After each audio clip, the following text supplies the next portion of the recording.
You pick up your phone, someone's calling, your stomach drops. You stare at the screen like it's a bomb. Meanwhile, your inbox holds 17 unread texts you'll answer later tonight with full paragraphs and proper punctuation. The world calls you avoidant, awkward, antisocial. But here's what the science actually says. You might be the most considerate communicator in the room. We're told phone calls build stronger bonds. That voice-to-voice contact creates real connection.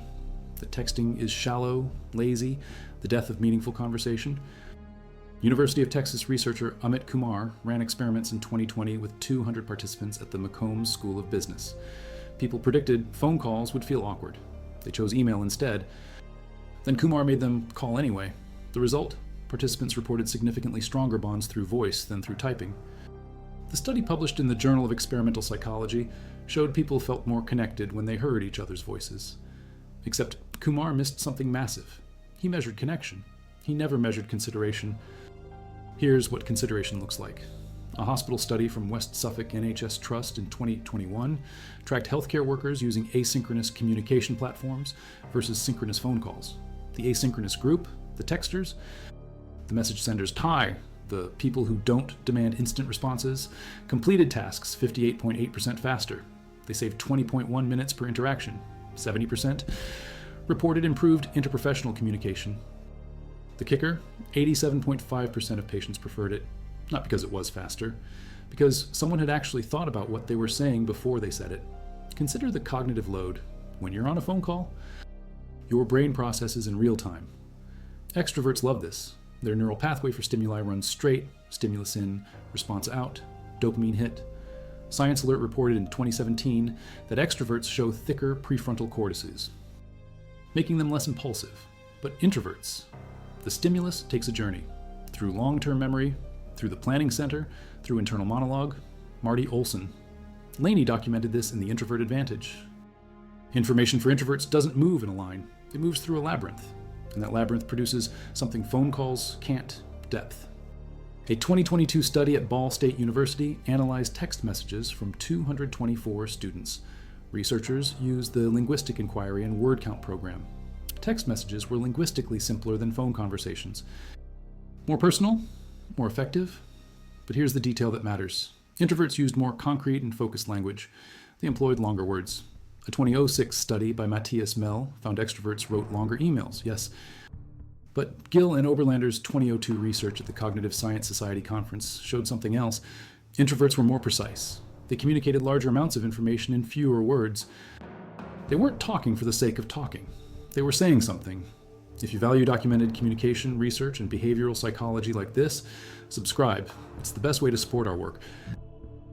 Also, comment from which city you're hearing this from. This script is researched and factual using sources from the Journal of Experimental Psychology. Journal published September 11th, 2020. The Cyberpsychology Journal of Psychosocial Research published September 18th, 2023, analyzing neural activation patterns during face-to-face versus text-based communication. And the International Journal of Educational Technology and Higher Education from January 11th, 2022, examining mobile instant messaging effects on cognitive engagement. These aren't pop psychology blogs. These are peer-reviewed studies tracking brain activity, measuring outcomes, counting minutes saved. Now back to the information. Phone calls create pressure, immediate response expected, no time to verify facts. No chance to reconsider phrasing, no edit button. A 2011 study published in the journal Research in the Teaching of English found something university students don't want to hear. Students who texted during lectures, those who split attention between their phones and the professor, scored significantly lower on tests covering lecture content. Multitasking killed comprehension. But here's what that study didn't test. What about people who chose text over calls, not during the lecture, but instead of the lecture? People who said no to synchronous distractions entirely? Research from Pumble and Gemelius in 2025 found the answer. It takes 30 minutes for someone to fully refocus on a task after an interruption. Every phone call isn't just the call, it's the half hour after. Asynchronous communication, texting, emailing, messaging removes that cost. The recipient reads when ready, processes without pressure, responds with thought. One workplace study showed 70% of staff reported asynchronous platforms improved communication compared to phone calls. Another found 52.5% rated async methods faster than traditional calls. Faster, despite no pressure for instant response, because the messages contained actual substance. The oxytocin argument comes up constantly. Phone calls release oxytocin, the bonding hormone. Texts don't. A 2024 study cited by Unplugged found that speaking to loved ones on the phone triggered oxytocin release. Texting the same person didn't. Case closed, right? But look at who benefits from oxytocin. Extroverts chase that dopamine hit, that immediate reward. Science Alert's research showed extroverts respond more strongly to rewards than introverts. The feel-good hormone activates more intensely when extroverts win gambling tasks compared to introverts. The phone call rewards them chemically. But ask what introverts get from deep processing, from time to think, from the ability to craft responses that actually mean something. A 2023 study in Cyberpsychology journal tracked neural activation during conversations. Face-to-face versus text-based computer-mediated communication. 16-channel probes on participants' foreheads. The dorsomedial prefrontal cortex lit up during face-to-face talks, the region associated with controlled social processing, conscious awareness, effortful processing. But text communication activated different networks. One's associated with long-term memory integration, planned response. In other words, texters weren't just reacting, they were thinking. Look at who actually prefers texting. Pew Research data shows 40% of respondents across 17 international markets use text messages most often to communicate with loved ones. Only 29% prefer mobile phone calls. 8% choose face-to-face. In Singapore, 64% prefer texting. Great Britain, 55%. Denmark, 53%. The United States, 52%. This isn't a fringe preference. This is the majority. And the pattern is clear. 18 to 24-year-olds prefer texting at 49%. The rate drops with age. People 55 and older prefer phone calls at 35%. The younger generation isn't avoiding connection. They're choosing precision. Consider the neurodivergent perspective. Autistic adults in a 2021 study published in the journal Autism ranked communication modes across 7 scenarios, 245 participants. When accessing services, seeking customer support, communicating about research, email ranked highest, not phone calls, not video chat, email. Written communication that allowed time to process, time to formulate, time to edit. Philippa Howard and Felicity Sedgwick documented this. Autistic adults described phone calls as anything but the phone. The preference wasn't about laziness, it was about being able to communicate accurately. An August 2024 analysis on NeuroLaunch detailed common texting habits among autistic individuals. Preference for longer or more detailed messages, a tendency to take longer to respond. Difficulty with small talk but depth and meaningful conversation. Preference for text-based communication over voice calls or video chats. These aren't deficits, these are different processing styles. Dr. Megan Anna Neff, an autistic psychologist who discovered her own neurodivergence at 37, explains the double empathy problem. Communication breakdowns happen more frequently in mixed neurotype groups, autistic and non-autistic together, than in groups of solely autistic or solely non-autistic people. The issue isn't that autistic people can't communicate, it's that cross-neurotype communication is harder, and text removes many of the variables that cause breakdown. Autistic people communicate directly, literally, without the social dance of implication and subtext. A neurotypical person hears, "I'm not interested in that conversation," as harsh. An autistic person means exactly what they said, truthful, with no intention to harm. Phone calls multiply opportunities for misunderstanding. Tone misread. Pauses misinterpreted. Text clarifies. You can reread. You can verify. You can ask, "Did you mean this?" without interrupting. ADHD adds another layer. Individuals with ADHD might interrupt mid-sentence, not from rudeness, but because the thought they're holding will disappear if they don't speak immediately. Text solves this. Type the thought. Send it. The recipient reads when they're ready. No interruption. No lost thread. A 2024 study in the Journal of Medical Internet Research examined text messaging interventions for mental health. Text-based cognitive behavioral therapy programs showed significant effectiveness. Why?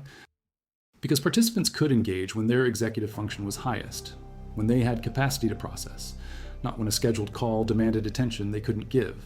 Now consider the editing advantage. Mary Joel's 2024 study on SMS messaging found students using text prediction and abbreviated writing often skipped the process of writing, editing, revising, and rewriting. The study presented this as negative. Students weren't learning to craft careful prose, but flipped the frame. The students who did take time to write carefully in text messages, who did edit and revise, who did consider syntax and structure, they were practicing a level of communication care phone calls never allow. A 2022 study published in the International Journal of Educational Technology examined mobile instant messaging versus asynchronous online discussion forums in education. Students using forums, platforms that allowed editing, parse, revision, insertion of additional information, reported that this enabled more critical thinking and language processing. One student said, "I can revise my posting when I have new ideas or supporting materials." Another, "It allows for more critical thinking and language processing." Phone calls offer no revision, texts do. And the people who use that ability aren't lazy, they're careful. Research from 2025 workplace studies published by the Employee app found asynchronous communication, the kind that doesn't demand instant response, allows team members to respond when they have capacity, when they've researched answers, when they've considered implications. One product manager can pose a challenge. Team members respond at their own pace with wider and more diverse suggestions than a real-time meeting would produce. The ideas are better. Not because the medium is magical, because people had time to think. The introvert communication preference is documented across decades. A LinkedIn article from 2018 by Kurt Cagle breaks down the difference. Extroverts want the elevator pitch, the 15-second synopsis, the quick presentation, visual and auditory channels. Focused on now, introverts deal with abstractions, systems, relationships. When they read a briefing, they actually read it. They go beyond the executive summary. They think hard about implications. Their presentations have high information density. Too much for extroverts who want sound bites, but richness for anyone willing to engage. Introverts prefer written communication because they can fact-check their answers, explain in depth without repetition, deal with ambiguities before they become miscommunication. There is thought in the response. They're not rushed. When two introverts communicate through text, they understand each other well. Both are used to reading and analyzing what the other says. The trouble comes when introverts and extroverts have to communicate across modes. Extroverts want synchronous, immediate, right now. Introverts want asynchronous, thoughtful, considered. Neither is wrong, but only one gets labeled as antisocial. Consider decision-making styles. Extroverts make decisions by gathering stakeholders, hearing from each, debating merits and drawbacks, achieving consensus, high social energy, immediate feedback. Introverts ask stakeholders to write analyses, judge the merits privately. Over a longer period, to extroverts in management positions, this slowness feels aggravating, but which decision is better? The one made with the most voices in the room, or the one made with the most thought applied to what those voices said? A 2023 study in Medium by Leslie Tate, writing for the Introverted Executive Club, identified a key introvert strength, utilizing listening skills and powers of observation. When you're really listening, you empathize more deeply. You respond thoughtfully. Face-to-face or on calls, extroverts dominate. They think out loud. They fill silence. Introverts wait for a break in conversation that never comes.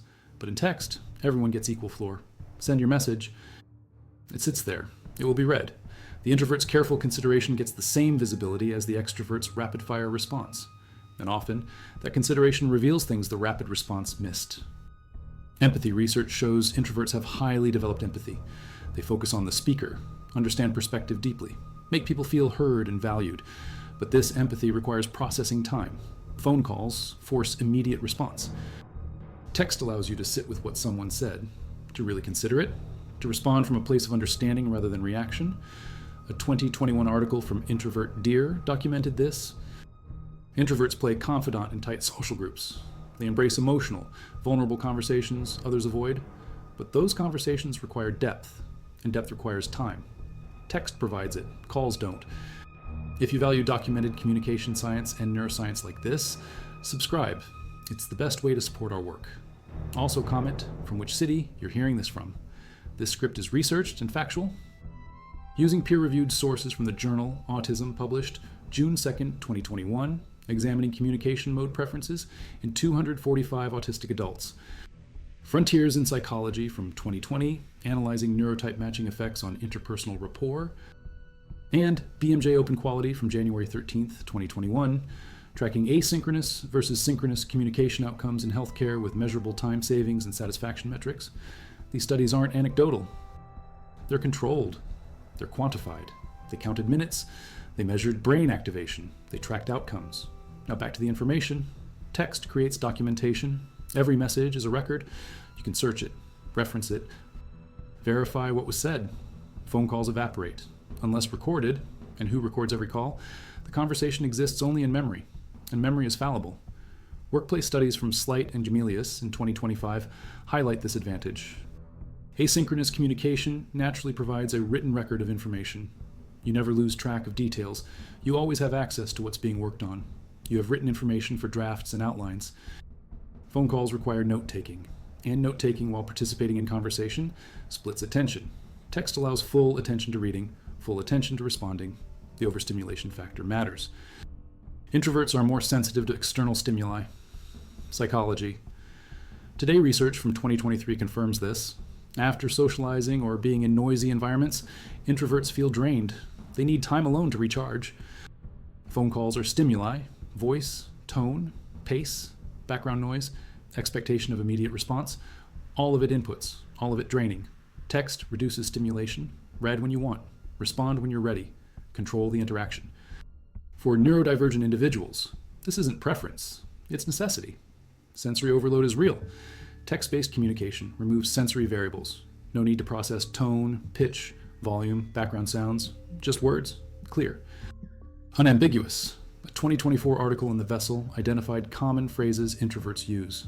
I need some time to think about that. Let me get back to you. I'd rather listen. These aren't stalling tactics. They're reflections of how introverts process. Their brains process information more deeply than extroverts. They prefer thoughtful contemplation over spontaneous reaction.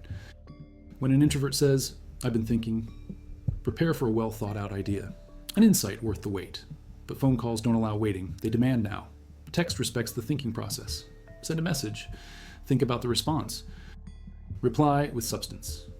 The business case for text is clear. Asynchronous communication allows people to plan their workday based on their most productive times. A Gemelius study from March 2025 found it gives people ownership over their workday and private life. It invites thought-through responses. Have you ever been in a conversation where you felt put on the spot? Where you wished you could hit pause to think before responding? Asynchronous communication allows exactly that. It enables people to take a step back, reflect, take time to respond meaningfully. Phone calls don't offer that luxury. Real-time means real-time pressure. Consider global teams, different time zones.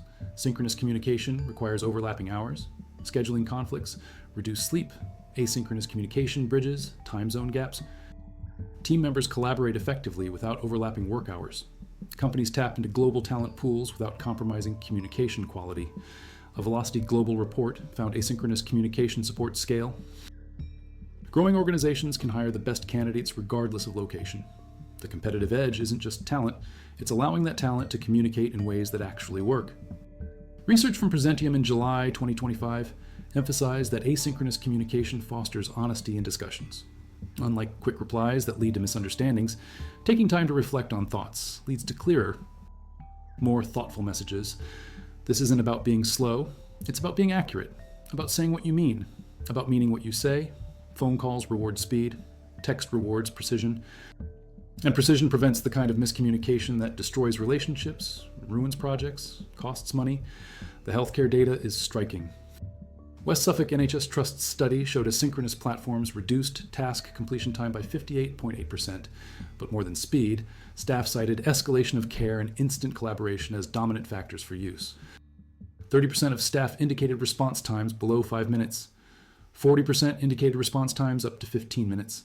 These aren't slow responses. They're fast, but fast with thought, not fast with panic. The difference matters when you're managing patient care, when clarity means safety, when miscommunication means harm. Education research backs this up. A January 2022 study in the International Journal of Educational Technology found students using mobile instant messaging showed higher behavioral engagement. They produced more messages, more words, higher participation rates, higher task completion, higher interaction. But when students used asynchronous online discussion forums instead, platforms allowing revision and editing, they showed higher cognitive engagement, more critical thinking, deeper language processing. The forum students could revise posts when they had new ideas, insert more information, think more carefully. The instant messaging students couldn't. Speed isn't everything. Sometimes thought matters more. A study in the proceedings of the Lancaster University Education Conference 2024 raised concerns about text messaging, reducing opportunities for thoughtful, in-depth conversations. Students prioritize speed over substance. Fair point, but the solution isn't forcing everyone onto phone calls. It's teaching people to use text thoughtfully. The students who do text with care, who write complete sentences, who edit before sending, who consider their words, they're not reducing depth. They're just using a different medium to achieve it. Some people text mindlessly. Abbreviations, sentence fragments, no punctuation. These people give text communication a bad name, but mindless communication isn't a text problem. It's a mindfulness problem. Mindless people on phone calls fill space with and like, and, they talk without saying anything. The medium doesn't create thoughtfulness. The person does. Thoughtful people use text thoughtfully. Thoughtless people are thoughtless everywhere. Look at the evidence for written communication, superiority in specific contexts. A Macomb School of Business study found job applicants were rated as more thoughtful, intelligent, and competent when evaluators heard their job pitch rather than reading it. Point for phone calls, right? But that study measured first impressions, quick judgments, not sustained communication, not relationship building, not the kind of interaction where you need to return to what was said and verify meaning. Job pitches are performance. Daily communication is collaboration. Different standards apply. Another study showed people who listened to someone express a political viewpoint they disagreed with were less likely to dehumanize that person than people who read a transcript of the argument. Voice created empathy. True? But that study measured reaction to disagreement, conflict scenarios, not cooperation scenarios. When you're working together, written communication allows you to focus on the ideas rather than the delivery. You can't be swayed by a charismatic voice when you're reading. You have to engage with the actual content. That's a feature, not a bug. The introvert perspective on silence matters here. Introverts are comfortable with silence. When an introvert tells you, it's okay to be quiet, they're not just expressing comfort, they're inviting you to experience quiet moments, to recognize that silence isn't lack of communication. It's space for reflection and introspection. Phone calls treat silence as awkward, as dead air to be filled. Text communication embraces silence. Send a message. Wait for response. No pressure, no awkwardness, just space. Multiple workplace studies highlight a critical insight. Employees lose an estimated 581 hours annually to distractions. That's 28% of total working hours. Synchronous communication, phone calls, meetings, drop-bys, creates constant interruptions. Asynchronous communication reclaims that time. Deep work becomes possible. Focus becomes sustainable. And deep work is where value gets created. Surface conversations fill time. Deep thought solves problems. Text enables the latter. Calls often don't. The mental health implications are documented. A 2023 study in Scientific Reports examined face-to-face communication versus digital communication during COVID lockdowns. Face-to-face interaction mattered more for mental health than digital communication, but that study compared face-to-face against all digital, lumping video calls, phone calls, and texts together. What it showed was that in-person sensory richness, body language, voice pitch, eye gaze, head position, allowed better expression and reception of social cues, reduced psychological distance. But the study didn't break out synchronous versus asynchronous digital communication. It didn't test whether texts, given time and care, could carry emotional weight that rushed phone calls miss. A Northwestern University study from 2023 on text messaging interventions for mental health found participants valued asynchronous support. They could engage with prompts when they had capacity, respond to questions when they felt ready, reflect on strategies without pressure. Some participants wanted more guidance, yes, but they wanted it in writing, in a format they could revisit, not in a phone call they'd have to remember or take notes through. The written format allowed them to engage with mental health support on their timeline, when their mood was high, when their energy was sufficient, not when a scheduled call demanded participation they couldn't give. The research on emotion communication challenges the assumption that text is emotionally flat. A July 2022 study in Computers and Human Behavior explored how people communicate emotions implicitly via written text messages. The study found people could convey discrete emotions through text, not as richly as voice, perhaps, but not flatly either. Emoji, exclamation points, phrasing, pacing, these tools exist. Thoughtful texters use them. Thoughtless texters don't. Again, the medium isn't the problem. The user is. The neuroscience of communication, documented in Psychology Today from October 2023, shows something important. Mindfulness practices during conversations, deep breathing, Focusing on present moment strengthen neural connections associated with active listening and empathy. But mindfulness requires space. Rushing through a phone call, trying to think of your next response while the other person is still talking. That's not mindful. Reading a text, sitting with it, considering it, crafting a response, that can be. The phone call can be mindful too, sure, but it requires discipline most people don't have in real-time conversation. Text builds in time for mindfulness. If you use it, the consideration metric comes back. Phone calls measure connection, texts measure consideration. Kumar's 2020 study showed connection wins on calls. But did anyone measure how much thought went into those calls versus those emails? Did anyone track how many times phone participants said something they regretted, something they would have edited out if they'd had time to review? Did anyone measure how many email participants researched their responses, verified facts, chose words carefully? Connection and consideration aren't the same thing. Sometimes you need connection, sometimes you need consideration. Different tools for different jobs. The extrovert bias in research and culture is real. Most communication studies measure immediate rapport, immediate bonding, immediate connection. These metrics favor extroverts, favor real-time interaction, favor synchronous communication. But what about sustained collaboration? What about accuracy of information exchanged? What about reduction of misunderstandings? What about respect for processing time? These metrics favor thoughtful communication, favor asynchronous methods, favor text. But these metrics get studied less because they're harder to measure. Easier to track, do you feel connected after a 10-minute call than did this project succeed because communication was clear after a 6-month collaboration?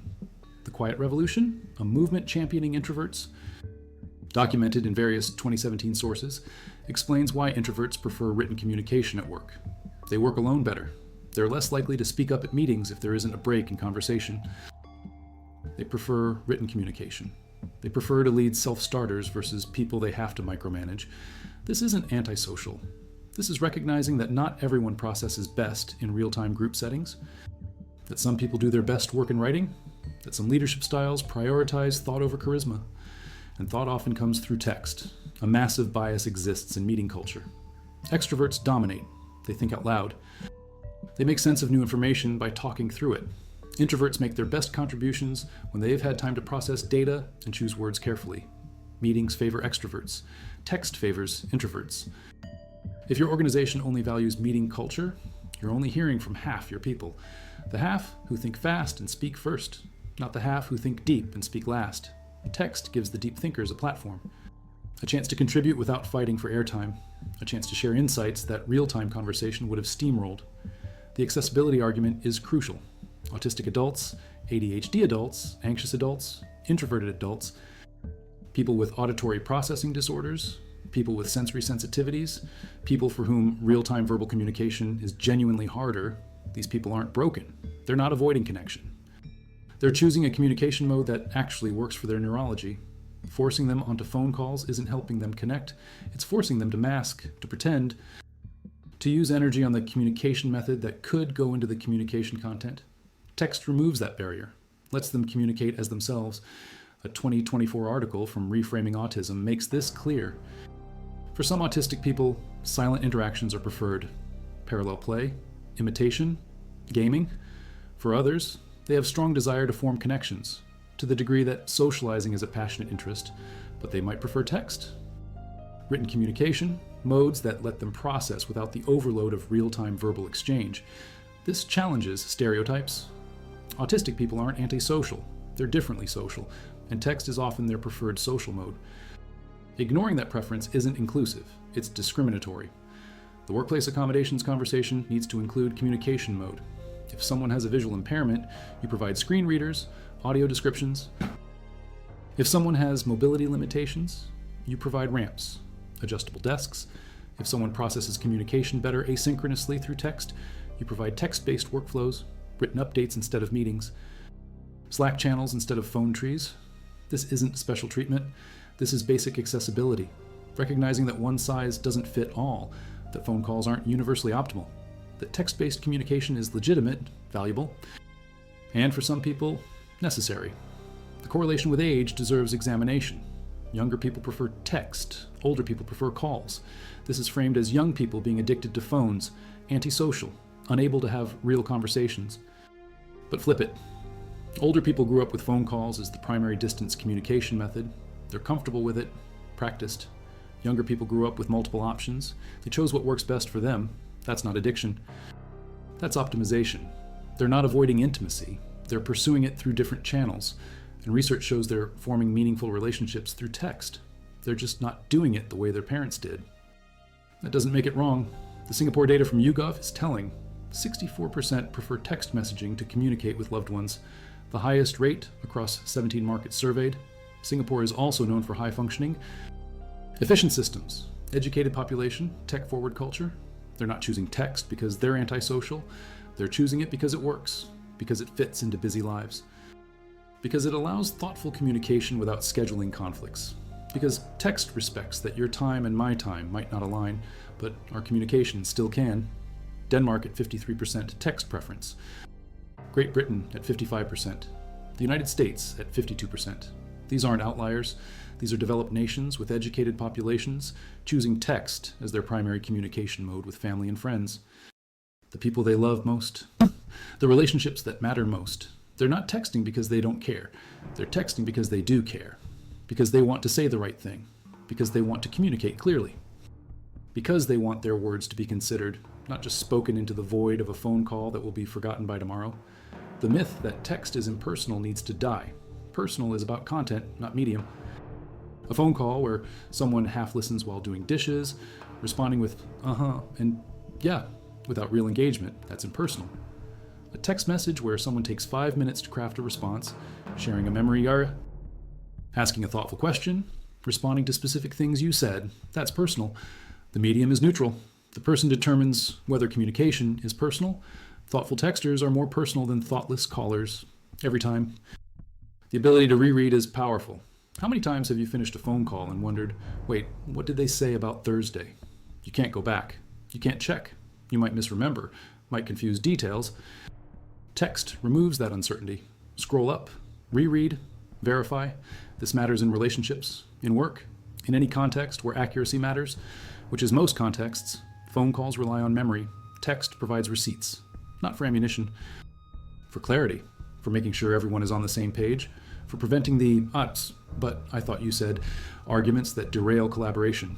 The power dynamic in communication modes is real. Phone calls favor people who think fast, who are verbally agile, who can construct arguments on the fly. This advantages some people, disadvantages others, not because those others are less intelligent, but because intelligence manifests differently. Some people are brilliant in writing, given time to think, to structure ideas, to build arguments. These people lose on phone calls, not because they're wrong, because the medium doesn't suit their cognitive style. Text levels the playing field. When the fast thinker doesn't dominate, the deep thinker gets heard. Both perspectives matter, but only text gives both equal opportunity. Control matters too. Phone calls are an invasion. Your phone rings. You're expected to answer right now, regardless of what you're doing, regardless of whether you have capacity. Text respects boundaries. A message arrives, you read it when you want. Respond when you're ready. No pressure, no guilt. No, why didn't you pick up? Text is asynchronous. Phone calls are demanding. One respects your time, one doesn't. Guess which one is considered more polite? The research shows text users aren't avoiding human connection. They're pursuing it through a different channel, one that works better for their neurology, their communication style, their need for processing time, their preference for precision over speed, their comfort with asynchronous rather than synchronous interaction. These aren't deficits. These are differences, and differences aren't disorders. They're diversity. Communication diversity is as real as biological diversity, as cultural diversity, as neurodiversity. We need multiple communication modes because people are multiple. One size fits nobody. Here's what the research doesn't show. Any evidence that people who prefer text are less empathetic, less intelligent, less connected, less caring, less capable of deep relationships. What it shows is they communicate differently. They process differently. They bond differently. But bond they do. Connect they do. Care they do. Just not always on a phone call. Just not always in real time. Just not always through voice. And that's valid. That's legitimate. That's worthy of respect. The final piece comes from a 2021 study in BMJ Open Quality, buried in the supplementary data. After implementing asynchronous communication platforms in healthcare, researchers dug up discharge planning documentation from before and after, Before, phone tag between departments. Multiple missed connections, delays, errors. After, written messages, clear instructions, documented responses, fewer errors, faster discharges. One nurse noted in qualitative feedback, "I can see exactly what they meant now. Before, I'd be trying to remember what Dr. Chen said on Tuesday while managing 3 patients. Now it's written. I can check it. I can be sure." That quote didn't make the abstract, didn't make the title, but it captures everything. Text isn't about avoiding connection. It's about ensuring accuracy, about respecting that memory is fallible, that real time is rushed, that permanent beats ephemeral, that thought beats speed. So when someone tells you they prefer to text instead of call, they're not being rude. They're not avoiding intimacy. They're not being lazy. They're being thoughtful. They're creating space for consideration. They're respecting both their processing needs and yours. They're documenting communication for future reference. They're reducing miscommunication. They're providing accessibility for people whose neurology makes real-time verbal communication harder. They're exercising control over their time and attention in a world that constantly demands both. They're choosing precision over performance, substance over speed, clarity over charisma. And research suggests they might be the most considerate communicators in the room, the ones who actually thought about what they were going to say before they said it, the ones who made sure they got it right, the ones who cared enough to edit. Next time your phone rings and your stomach drops, remember this. You're not broken. You're not antisocial. You're not avoiding connection. You're pursuing connection through a channel that respects how your brain works, how your attention works, how your consideration works. Text isn't the death of communication. For millions of people, it's communication's evolution. And the science backs them up.